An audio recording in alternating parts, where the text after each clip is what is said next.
బేసిక్‌గా 498 ఏ అంటేనే అదేదో ఇంకా అదొక బాంబులాగా ప్రతి ఒక్కరు ఇంక భయపడిపోతుంటారు. 498 అంటే ఇంక లిటరల్‌గా మొన్న నేను న్యూస్ కూడా చూసా. సికింద్రాబాద్‌లో పేరెంట్స్ 498 కేసు పెట్టారని చెప్పేసి, ఆత్మహత్య చేసుకున్నారని చెప్పేసి. అసలు 498 అంటే ఏంటి? ఎందుకు ఇంత భయం జనాలకి అదంటే? జనరల్‌గా మనకు 498 అంటే ఏందంటే, ఇప్పుడు మనం దాన్ని 85 బిఎన్ఎస్ అంటున్నాం మనం. ఇంతకుముందు ఐపీసీ ఉన్నప్పుడేమో మనం దాన్ని 498 అంటుండే. హ్మ్. ఇప్పుడు మనకు చట్టం మారింది కదా! మనకు బిఎన్ఎస్‌కి వచ్చినాం కాబట్టి దాన్ని 85 బిఎన్ఎస్ అంటాం మనం ఇప్పుడున్న ప్రకారం. ఓకే. కాకపోతే ఏంటంటే మనకు 85 బిఎన్ఎస్ కంటే ఎక్కువ 498 అనే పదం ఇప్పటికి స్టిల్ అవును. వాడుకలు అట్లా జనాలకు మైండ్లో అది ఉండిపోయింది కాబట్టి ఇక ఇప్పటికి కూడా ఎక్కడైనా కూడా 498 అనే అంటున్నారు.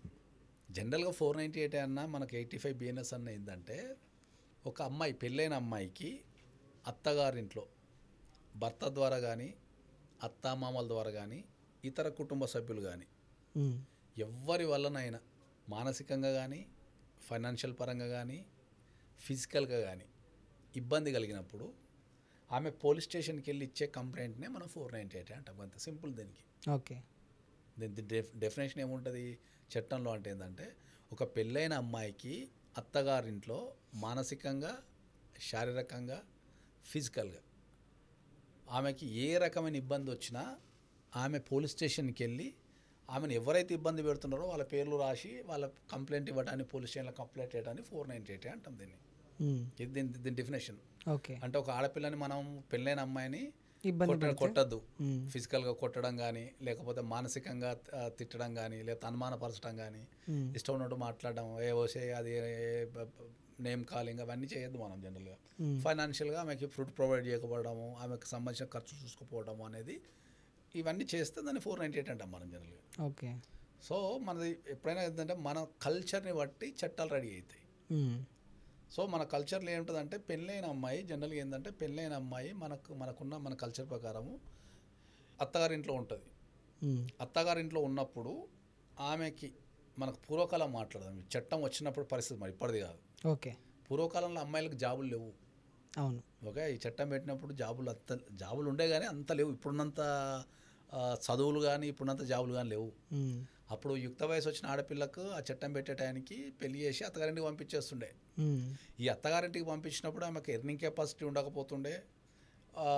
కుటుంబం ఎప్పుడైతే భర్త మీదనో వాళ్ళ కుటుంబ సభ్యుల మీద ఆధారపడి జీవిస్తుండే కాబట్టి వాళ్ళని ఆమెను చులకన చేయటం కానీ లేకపోతే ఇబ్బంది పెట్టడం కానీ జరిగినప్పుడు కాపాడుకొని పెట్టే చట్టం అది. సో ఆ రోజుల్లో పెట్టినప్పుడు ఏంటంటే, ఆ రోజుల్లో ఇంటిల్లి పాదిని ఆ అమ్మాయి వెళ్ళి ఇట్లా కంప్లైంట్ ఇవ్వగానే ఆమె ఎంతమంది మీద కంప్లైంట్ ఇస్తే అంతమంది అరెస్ట్ చేస్తుండే. ఓకే. ఎంతమంది మీద కంప్లైంట్ ఇస్తే అంతమంది అరెస్ట్ చేస్తుండే ఆ చట్టం పెట్టిన కొత్తలో.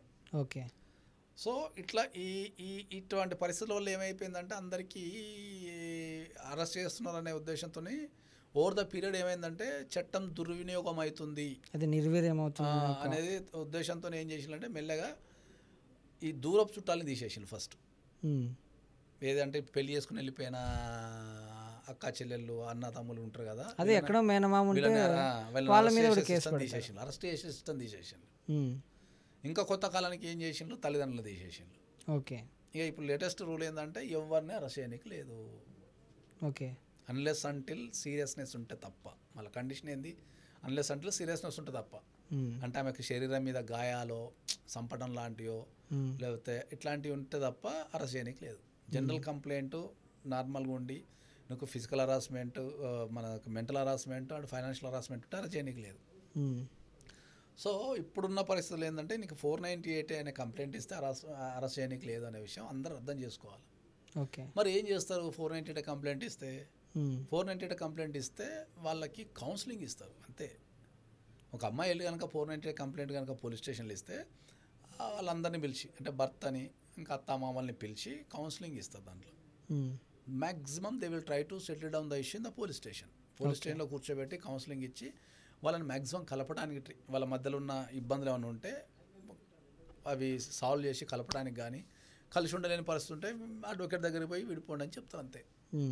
అంతే తప్ప 498 అరెస్ట్ చేసుడు, జైల్లో పెట్టుడు ఇట్లాంటి ప్రోగ్రాములు ఏమీ లేవు దీంట్లో. సో ఎవరైనా సరే 498 పెట్టారు అంటే మీరు అంతగా మీరు బాధపడిపోయి చనిపోయి లేకపోతే పారిపోయి దాగబడాల్సిన అవసరాలు ఏం లేవు. ఏ అమ్మాయి అయినా సరే 498 ఇచ్చినప్పుడు ఆమెకు నిజమైన ఇబ్బంది కలిగితే 498 ఇస్తే మీరు బాజాప్తుగా పోలీస్ స్టేషన్కి వెళ్ళి మీ వర్షన్ కూడా వినిపించచ్చు. ఏం జరిగింది, ఏం జరగలేదు, ఆ అమ్మాయి చెప్పింది అబద్ధమా నిజమా, అసలు ఒరిజినల్గా ఏం జరిగిందని కనుక మీరు చెప్తే ద పోలీస్ విల్ డిసైడ్ దానిపైన ఏం చేయాలనేది పోలీసు వాళ్ళు చేస్తారు. అరెస్ట్ అయితే ఉండదు అన్లెస్ అంటిల్ ఆ అమ్మాయి కనుక మీకు ఏమన్నా శరీరం మీద గాయాలు ఉండి లేకపోతే ఏదన్నా ఉంటే తప్ప అరెస్ట్ లేదు. అంటే కరెక్ట్ ప్రూఫ్స్ ఉండాలి, ప్రూఫ్స్ కంపల్సరీ ఉండాలి.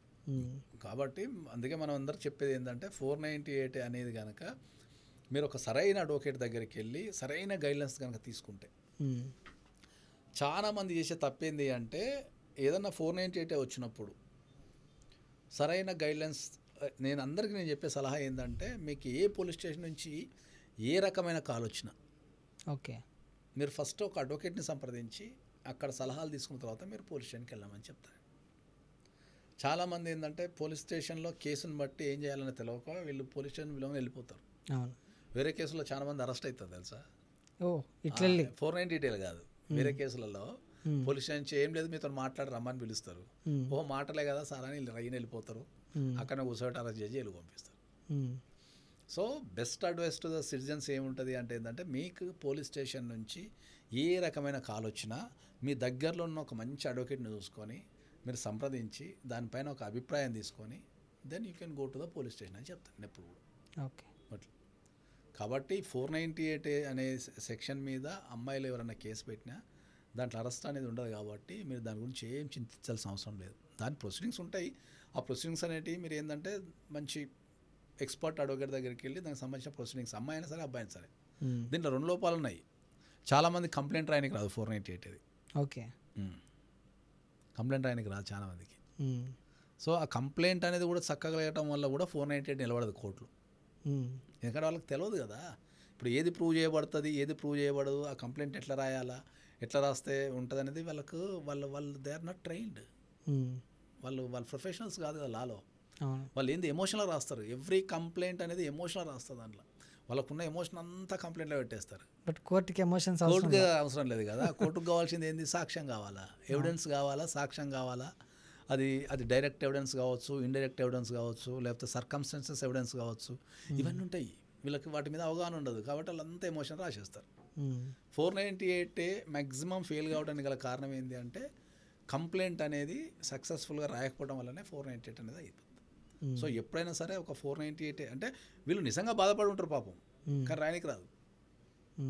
కాబట్టి ఒక బెస్ట్ అడ్వకేట్ని సంప్రదించి ఒక కంప్లైంట్ రాసుకుని వెళ్ళిపోతే మీకు సక్సెస్ అయ్యే అవకాశాలు చాలా ఎక్కువ ఉంటాయి.